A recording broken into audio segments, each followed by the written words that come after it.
Ipaparang ko kasi ang alam niya hindi ako pupunta. Hindi muna ako nagbukas ng data para hindi niya alam. Magagalit din sobra. Yan, hinihintay ko na siya dito sa taas. Tingnan natin yung reaction niya. Galit na yun. Selos na yun kung nasaan na naman ako. Ayan, magaling ako sa prank kaya let's go! 2 hours later. Andito na siya.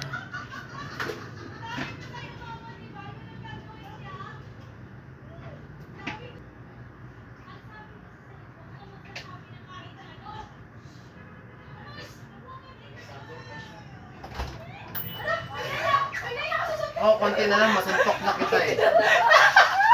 Huwag mo ko tawanan.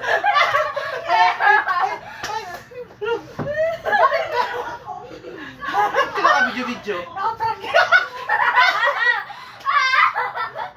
Huwag ako, konti lang talaga. Ba't kaya yung tsura mo? Pagdating niya, kasi sabi niya, wala dito si Karik eh. Haro, ba't sinabi? Hindi ako sinabi! Hindi ako sinabi! Prank ka sa paligid. Tayo mo na yan, ba't nag-video-video ka?